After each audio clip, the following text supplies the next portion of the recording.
a lot of people or a couple of persons see that what are people like this doing out here? Some persons look at it that these guys have nothing to do. They feel that these guys are not exposed, they feel we're not knowledgeable. But it has been a wonderful experience because it has helped us to get better, to manage our emotions very well. Because when people look down on you, it's not a function of how they look, it's a function of us telling ourselves that we have a good self-esteem. And no matter how you look down on us, we still feel proud of what we do.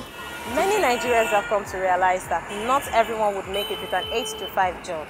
Some people would make it through the craftiness of their hands, creativity, and skills. On this note, we discovered Mr. Ifeanyi Akanegbu, a young man on Adeniyi Jones area of Lagos State, who is into the business of small chops. This young man has proved that men can actually do well in women-dominated fields. I would say small chops or the sales or making of small chops is a field dominated by women. Well, we'll find out more on this episode. I'm Tinita Kola. Welcome to another episode of Faces of Nigeria, where we get to exhibit Nigerians, exceptional Nigerians. Join me on this journey.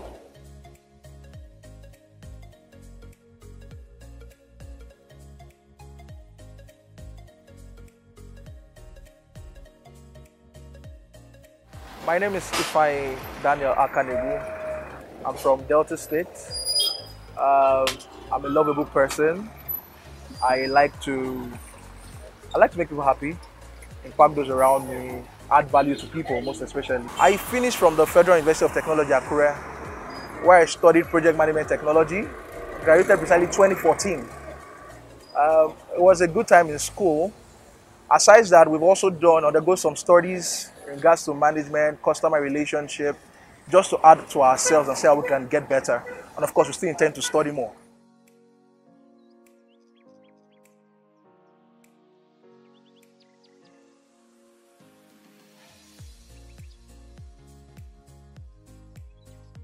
Well, I manage the venture that you can see. We're into catering and events, basically small chops, puff-puff, spring rolls, samosa, gizzard, peppered gizzard, barbecue chicken, chips and chicken. And of course, the ones that people know, dundu and dodo, that's yam and plantain. We also do chips and a whole lot more. And of course, we go out to events to serve our guests at weddings, birthdays, anniversaries, conferences, meetings. Any program that you have and you feel that, okay, you want to spice it up and you want people to really have fun and have a good time, you can call us and we'll sure make it a good time.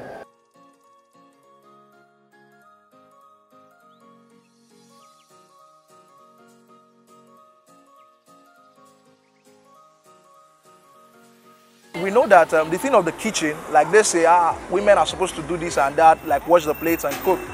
But we have hands, we have legs, we have our full arms complete. So why should we leave it to only women?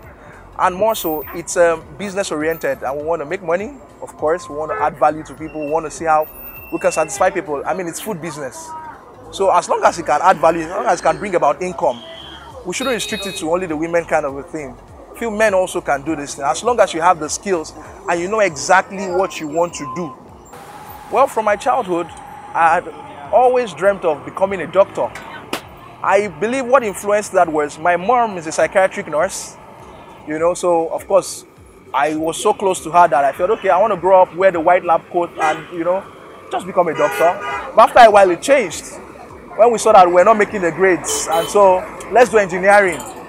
And then from engineering, ended up studying project management technology. But graduating from school, I discovered that beyond all of those, the white collar kind of a job, becoming a doctor in quote, if you can find something to do that can solve a need and provide a solution, then of course it's worth it. I felt that, okay, it's worth trying. And that's how come I got to this place, because I felt that, okay, I want to provide solutions. I want to see how I can meet the needs of people, both young and old, irrespective of your class in the society. And so that's how come I migrated into something of this nature.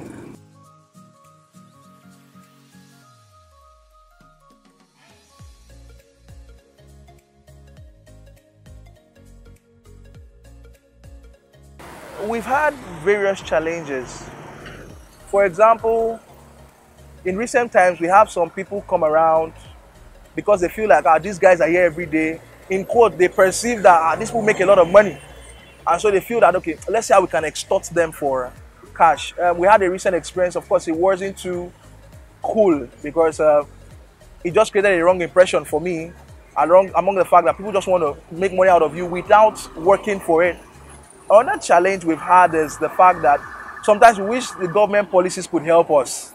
You understand? Because we are at a place where it's very government sensitive, and so we have to be very sure that we are not disobeying the rule of the state and of course of the country. Well, I would love to, of course, give honor to someone who believes in us and she trusts us so much that she could say, okay, you know what, take this venture and handle it. Her name is Mary Amolugbemiro. She started the business 6 years ago, just from selling puff puff on this same Adeni Jones. And I mean, over time, it grew because she had passion and zeal for what she wanted to do.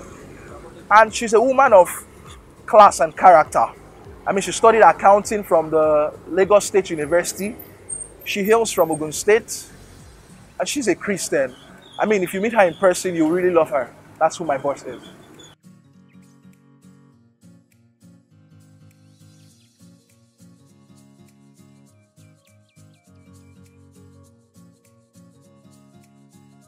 Well, kicking off the venture, basically, one of the things I've been able to achieve is it's helped me to expand my horizon business-wise.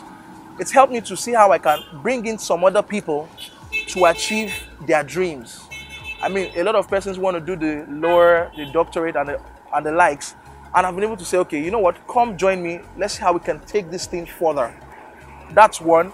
Also, financially, it has increased my net income.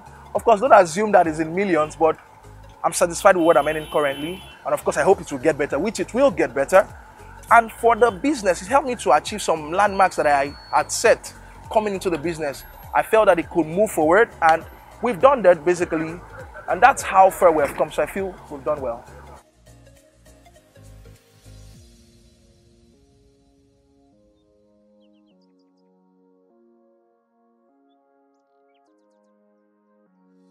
Well, what I would like to say to young people on the street and people who feel it's too late to start, I would like to say it's never too late to start.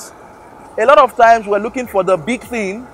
Meanwhile, there's actually one small idea beside that you could start off with. And you don't need a millionaire to start something great. You don't need 100,000 to start something great. Just spot that one thing you are interested in.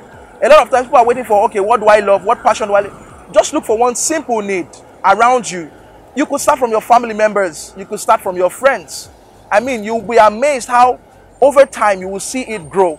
But I want to say that look for something that you can do and start with it. And I'll leave you with this statement. A pastor of mine said, don't go too far looking for what to do. I mean, just start something. At the end of the day, you find that you stumble into destiny, and at the end of the day, you are made. And I trust God help you in Jesus' name. Oh, interesting. Wow. Wow, a lot is really going on here. That was Mr. Ifeanyi Akanegbu, the young man who manages this venture. So what do? Do you have an inspiring story to share with us? Do you know someone with exceptional ability? Why not reach out to us today via info@corp.nige.com. I will take it up from there. A big shout out to Monday Dara, the man behind the camera.